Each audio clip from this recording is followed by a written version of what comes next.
je capture la totalité de l'écran. Voilà. Je reviens, document, exercice 5, clic droit dessus, commencer à connaître, ouvrir avec Word. Voilà, ici je fais juste OK. Et là, comme je le disais, je fais bien directement fichier enregistré sous, parcourir, je me mets au bon endroit, donc je suis bien dans exercice 5, je vais changer, bon je vais mettre PAC 2. Corriger, vous pouvez mettre Oui, peu importe, enfin, voilà. voilà, PAC 2, ah, flûte. PAC, entre parenthèses, PAC 2, entre parenthèses, la résurrection. Corriger. Voilà. Et je mets en docx. Voilà, c'est surtout ça qui est important. Ça va? Enregistrer. On est bon? J'enlève 1, 2, 3, 4. OK? Les fameuses corrections. F7. C'est parti. 1, 2, 3, 4. Ouais, ça, 5, 6. Chocolat, j'aurais pu refuser parce que ça pouvait être partagé chocolat ou chocolat, peu importe. C'est moi qui choisis en fait. J'aurais pu dire, voilà, mais non, partageons des chocolats. Et à ce moment-là, il le met ici. Et quand je suis là, je peux dire ignorer. Vous voyez là? Hop. Parce que comme il y a souris, les souvenirs Qui est au pluriel. Donc voilà, il se gourre parfois dans les corrections, c'est parce que j'ai été vite, mais techniquement, il faudrait que vous surveillez et ignorez au besoin, quoi, d'accord? Voilà, alors c'est parti. Orientation paysage pour le document. Mise en page. Donc si vous voyez, les exercices vont de plus en plus vers de la mise en page. Ici, on est plutôt... Voilà, orientation paysage. Donc si je regarde normalement de loin, enfin contrôle machin, voilà, on voit, ça va, qu'on est bien en paysage. Ensuite, appliquer une bordure de page décorative à l'ensemble du document. Ben, on l'a vu tout à l'heure. Je viens dans accueil. Il y a eu d'autres manières, mais comme on est souvent passé par ici, bordure et trame, bordure de page. Et là, bah regardez, motif, je dois prendre un truc fantaisie là. Prendre les petits ballons. Alors attention, parce que ici, si je prends quelque chose de trop grand, bon, pourquoi pas. Sinon, je peux réduire la taille. Hein. Regardez, si je viens là, bordure et trame, on voit que j'ai ceci. Là, vous voyez la largeur ici, je peux demander aller du 15 par exemple. Voilà. Ça va parce que sinon, en général, il met des bazars énormes et alors le texte va se mélanger dedans, etc. Enfin, vous avez vu, hein, ça va? Marge personnalisée. Mise en page, marge, et il faut bien venir ici pour les faire personnaliser. Je disais donc marge personnalisée, voilà. Haut 2, bas 2, gauche 3, droite 2,5, c'est déjà le cas. Tac, encore une bonne chose de faite. Ajouter un en-tête avec le texte fait de Pâques document élève. Donc je vous ai montré qu'on pouvait double-cliquer, vous voyez, en regard de la marge ici, par exemple. La manière classique, c'est de venir en fait dans insertion. Alors où est-ce qu'ils sont les en-têtes et pieds de page? Atteindre normalement, ah oui, ici. Voilà, modifier l'en-tête. Vous voyez ici. Donc, là, il y a deux manières. Une compliquée de venir dans insertion en-tête, atteindre, modifier l'en-tête, ce qui permet d'être dedans. Vous voyez, là, je suis bien dans l'en-tête, sans avoir inséré déjà quelque chose dedans.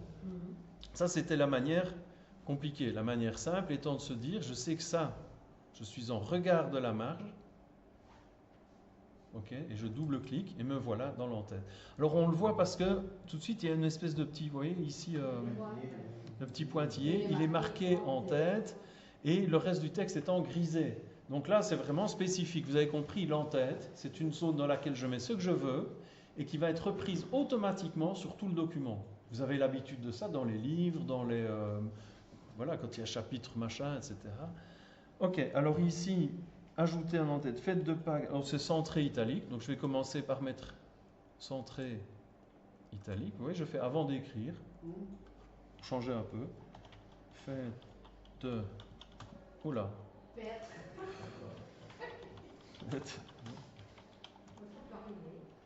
C'est ça.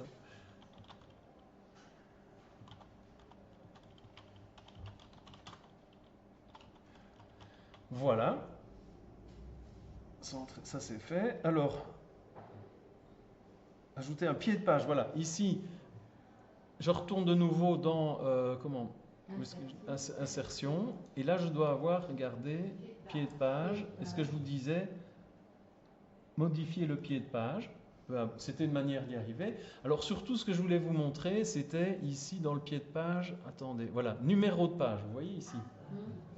Et là, voilà, en bas de la page. Et là, vous aviez l'embarras du choix. Et j'ai entendu, par exemple, Anita qui cherchait. Vous voyez, quand on veut qu'il soit marqué page, machin, on peut choisir ici. Et dans tout ce choix-là, il sera marqué, regardez, voilà, par exemple, si je prends ça, page 1 sur 1.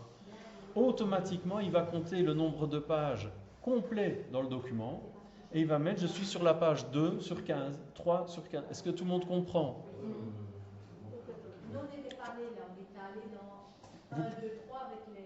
Il y a plein de manières, hein, d'accord? Attention, il ne fallait pas venir par contre dans accueil 1, 2, 3 ici. Ah non, ça, par contre non, ça numérote les paragraphes, c'est une liste numérotée. Attention, non, il faut vraiment passer par la fonctionnalité du pied de page, insertion, numéro de page spécifiquement, et là vous choisissez quelque chose là-dedans. Voilà, ça va comme ça? C'est pour ça que je vous ai dit, je vais le corriger ici. Donc voilà, ici j'en ai choisi un comme ça. Voilà, c'est fait. Titre du document. Donc je quitte ici, simplement pour quitter, je double-clique en dehors. Je clique dans le texte principal. Ok pour tout le monde? Alors, titre du document à ajouter avant le premier paragraphe. Je me mets dans le premier paragraphe avant. C'était Pâques au village. Enter. C'est grâce à ça que j'ai bien rajouté un paragraphe. Centré. Arial 18, gras souligné. Centré. Arial 18, gras souligné. C'était la totale. Voilà. Premier paragraphe. Retrait 1,5 à gauche. Hop, je vais le faire comme ça pour aller au plus vite. Vous voyez ce que j'ai fait? J'ai glissé là. J'aurais pu faire ici. Mise en page. Gauche 1,5. Justifier espace de 6 avant, 6 après. Accueil. Justifier. J'aurais dû rester là. Mise en page. Avant 6, après 6. Ça va? Je vais vite parce que c'est des parties qu'on a déjà fait. Le deuxième paragraphe, donc l'ancien deuxième, donc actuellement le troisième, et c'était l'ancien deuxième.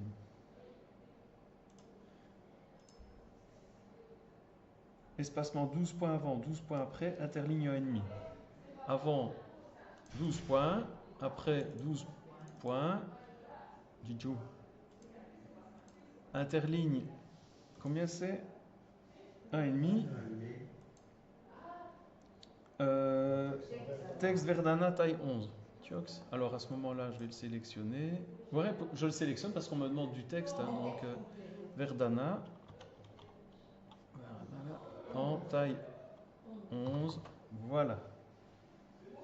Troisième paragraphe, c'est celui-ci. Où est-ce qu'il est? Ah, attendez. Voilà. Troisième paragraphe ici, encadré. Attention, il s'agit bien ici d'une bordure de paragraphe. Donc si je veux en être certain, je viens dans bordure ici. Vous n'avez pas juste...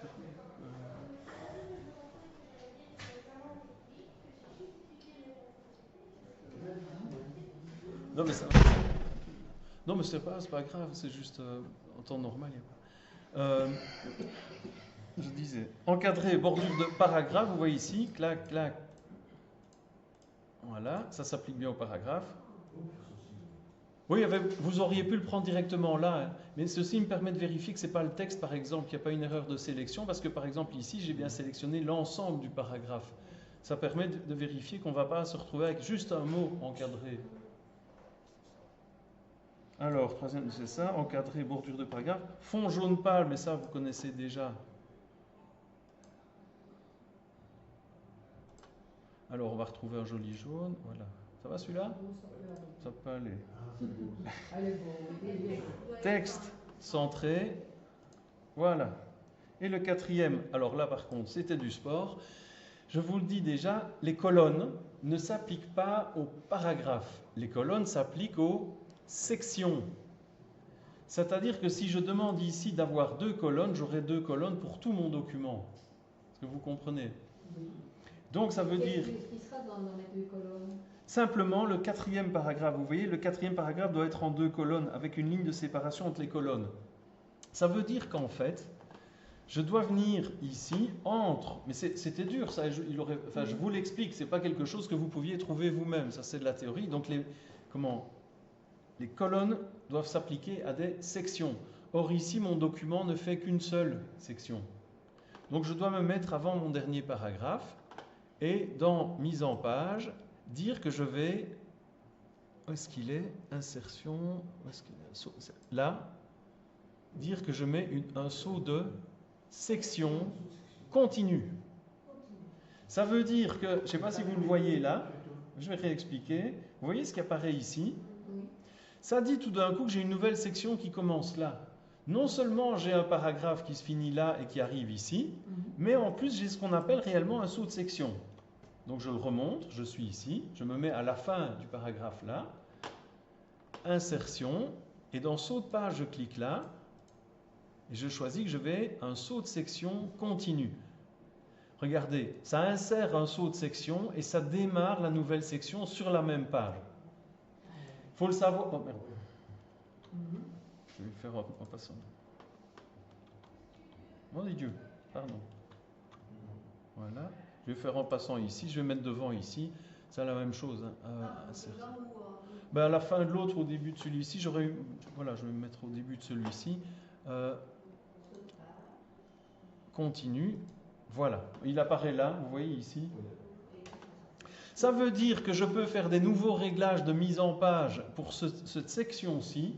Ils ne s'appliqueront pas à la section précédente. C'était un préliminaire avant de pouvoir dire je vais demander que ce soit 2 colonnes.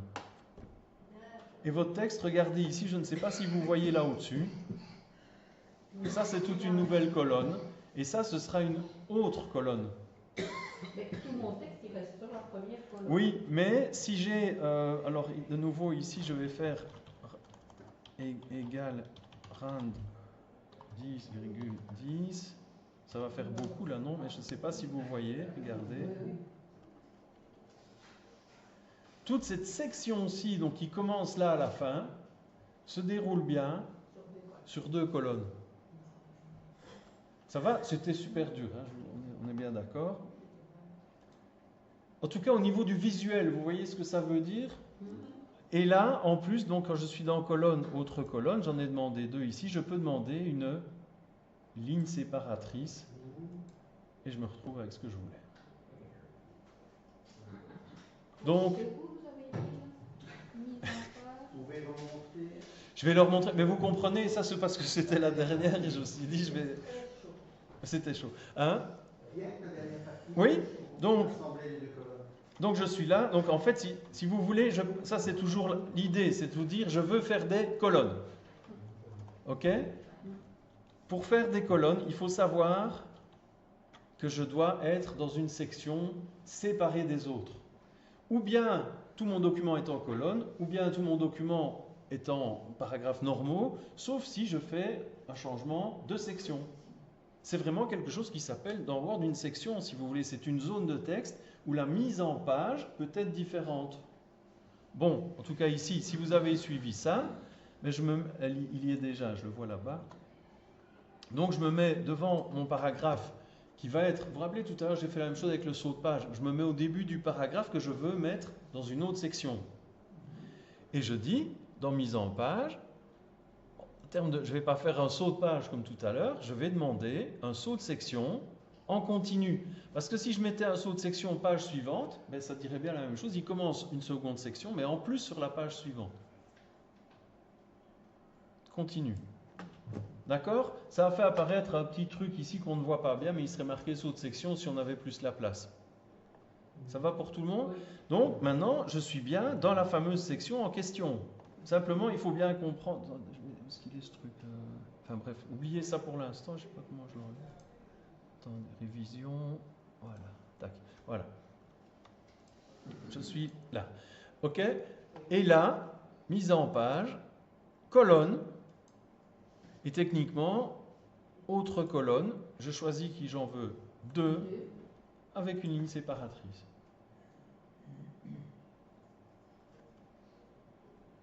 Ok. Et le saut de section, on va dans quoi pour faire En fait, c'est le plus dur, c'est le plus dur, c'est ça, c'est d'aller dans mise en page, comme pour insérer un saut de page, sauf qu'on vient de choisir ici saut de section continu. Ça va? La ligne, on ne la verra apparaître que quand il y aura effectivement du texte dans l'autre colonne. C'est ça le truc. Oui, alors regardez, par contre, et de nouveau, j'insiste, c'est vraiment très pointu, je peux venir ici, vous voyez le L là où je me suis mis devant les étoiles, et je peux venir ici, insérer un saut de colonne. Hop.